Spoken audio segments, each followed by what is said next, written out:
Dear students and learners, welcome to Anjuman's English Grammar Model Auxiliary. Previous video आपने देखा, मैंने आपको work दिया था मॉडल ऑक्सिलरी, उसको आपको लर्न करना था function. Today will practice, will see some sentences. Okay, for example अगर मैंने लिखा आई कैन स्पीक इंग्लिश, आपको ध्यान देना है ये सेंटेंस में मैंने मॉडल ऑक्सिलरी यूज किया है. और ये देखिए जो मैंने पिछले बार कहा था कि first form of verb always there is first form of verb. ये जब यूज किया तो ये सेंटेंस क्या एक्सप्रेस कर रहा है? ये सेंटेंस सिंपली एबिलिटी को बता रहा है. ये एबिलिटी, ठीक है. ये अगर मैंने लिखा आई shall top the class, अब ये ग्रामेटिकल रूल के हिसाब से मैंने shall का यहां पर यूज किया, I shall top the class. लेकिन मैं अगर यहां पर इसी जगह के ऊपर यहां अगर will कर दूं, अब ये सेंटेंस हो गया I will top the class. ये क्या हो गया? ये हो गया डेफिनिट प्रॉमिस. अब आपको इसको फुलफिल ही करना है, फुलफिल करना है क्योंकि मैंने आई के साथ विल यूज किया. ठीक है, नेक्स्ट सेंटेंस देखें. You should respect your Elder. You should respect your Elder. अब ये सेंटेंस जब हम एक्सप्रेस करते हैं तो ये सेंटेंस से हमको क्या पता चलता है कि हमें एडवाइस मिली है, सजेशन मिली. You should respect your elders. करे तो ठीक, नहीं करे तो ठीक. ठीक है, ये एक एडवाइस है. शुड दोनों तरफ में बैलेंस करता है, करना है नहीं करना है हमारे हाथ में. लेकिन इसको जब हम चेंज कर दें और यहां कर दे मस्ट, अब देखिए सेंटेंस का इंपॉर्टेंस चेंज हो गया. कैसे चेंज हो गया? You must respect your elders, मतलब तुम्हें अपने बड़ों की इज्जत करना ही चाहिए. ये जो ही वाला जो वर्ड है ये हो जाता है हमारा एम्फैटिक एडवाइस. एम्फैटिक एडवाइस या फिर क्या एक्सप्रेस कर रहा है ये? कंपल्शन के लिए.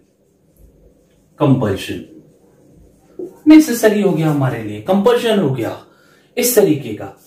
तो एक मॉडल ऑक्सिलरी को अगर हम चेंज कर रहे हैं तो सेंटेंस का सेंस जो है वो चेंज हो जाता है. और सेंस कैसा है?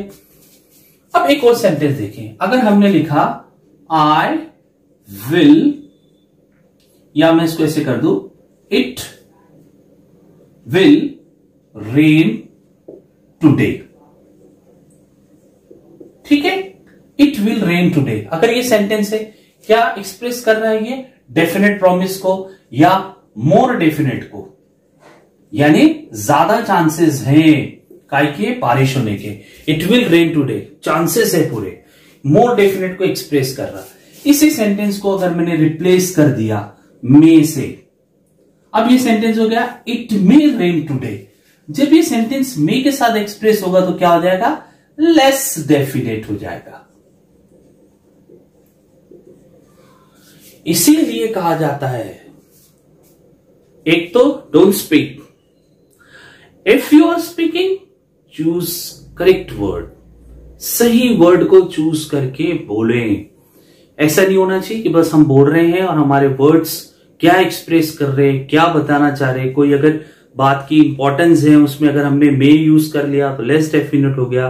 कोई बात इतनी इंपॉर्टेंट नहीं थी, हमने वहां विल यूज कर लिया. जहां हमको मस्ट यूज करना था वहां शुड कर लिया, शुड की जगह मस्ट कर लिया. ये जो होगा ये गड़बड़ होगी. मीन्स की you are not able to express yourself. जो आप बात सामने वाले को कन्विंस करना चाहते हैं मॉडल ऑक्सिलरी की तरह, वो आप नहीं कर पाएंगे. इसीलिए हमको इसको पढ़ना बहुत जरूरी है. इसके इक्विवेलेंट्स भी होते हैं. कुछ सेंटेंस के अंदर इक्विवेलेंट्स है, जैसे मैंने आपको बताया, और मैंने 12th के पेपर के एग्जामिनेशन पेपर की भी बात की थी कि उसमें एक पार्ट रहता है मॉडल ऑक्सिलरी का, एक आध सेंटेंस आते हैं कि use model auxiliary showing advice, use model auxiliary showing less definite, इस तरीके के क्वेश्चंस उसके अंदर आते हैं। तो रिप्लेस करके आपको लिखना पड़ता है। और उसमें एक क्वेश्चन ये आता है, rewrite the sentence using equivalent modal auxiliary. ये क्या है ये मैं आपको बता देता हूं। फॉर एग्जाम्पल एक सेंटेंस है कि द प्राइस मस्ट डिक्रीज। मैं छोटे सेंटेंस से लिख रहा हूं ताकि आपको समझ में आए। और ब्रैकेट में अगर लिखा है rewrite the sentence using equivalent modal auxiliary, ऐसे सेंटेंस को हमको इक्विवेलेंट मॉडल ऑक्सिलरी को लेके रिवराइट करना, लिखना है। अब हमें तो पता है ये, अब इसका इक्विवेलेंट क्या है तो वो याद रखना था। याद है मैंने जो आपको टेबल बताया था उसमें एक तरफ लिखा था, वो था have to, has to, had to. ये इक्विवेलेंट है मस्ट के। तो ये सेंटेंस कैसा होगा, द प्राइस, ठीक है। अब यहां पे सिंगुलर सब्जेक्ट के हिसाब से लिखेंगे हमने हैज टू डिक्रीज। अब ये इक्विवेलेंट है, यानी जो सेंस यहां पर है वही सेंस यहां पर है। यहां पर चेंज हो रहा है क्योंकि हमने डिफरेंट लिया, ये इक्विवेलेंट नहीं है, ये रिप्लेस किया। यहां हमने रिप्लेस करके इक्विवेलेंट लिया है। इसीलिए एक सेंटेंस है, जैसे इसी फर्स्ट सेंटेंस को अगर मैं देखूं, आई कैन स्पीक इंग्लिश, ये अगर सेंटेंस है और यहां पे लिखा है rewrite the sentence using equivalent modal auxiliary. Equivalent यानी इसको रिप्लेस करना है इक्विवेलेंट के साथ, तो हमें मालूम होना चाहिए वो कौन से। ये सेंटेंस में आएगा आई एम एबल टू, ये कैन की जगह पर हमने इसको रिप्लेस किया और ये आएगा speak English. This is called equivalent model auxiliaries. ये है वो इक्विवेलेंट। तो आपको मालूम होना चाहिए कि हम क्या एक्सप्रेस कर रहे हैं। तो whenever you speak, select your words, choose your word, think about it. While speaking आपको सोचना है कि आप कौन से वर्ड का यूज कर रहे हैं, ठीक है।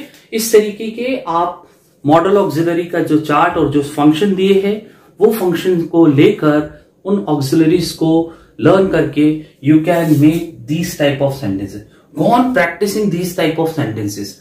आप खुद से सेंटेंस बनाइए, एग्जाम्पल्स आपके सामने लिखे, आप खुद सेंटेंस को लिखिए और ब्रैकेट में लिखिए क्या करना है आपको। एबिलिटी के लिए चाहिए, एडवाइस के लिए चाहिए, आप किसी भी सेंटेंस को कैसे भी चेंज कर सकते हैं।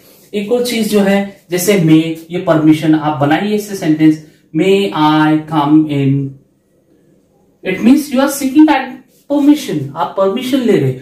इस तरीके के सेंटेंसेस के प्रैक्टिस करते रहिए। माइट के करिए, मस्ट के करिए, इक्विवेलेंट के करिए, यूज टू के करिए। एक सेंटेंस है मैंने आपको बताया था last time, I would eat chocolates. इसका मतलब यह आई वुड ईट चॉकलेट, मैं चॉकलेट खाया करता था, past discontinued habit. Equivalent modal auxiliary क्या है इसका, वो है यूज्ड टू। अब ये सेंटेंस हो गया I used to eat chocolates. Same चीज है, हमने मॉडल ऑक्सिलरी को चेंज किया इक्विवेलेंट के साथ, दोनों सेंटेंस के सेंस जो है वो सेम है। इस तरीके के सेंटेंसेस की आप प्रैक्टिस करते रहिए। And please comment also if you have any query regarding the video, please comment on it. Keep learning, keep watching. Thank you very much.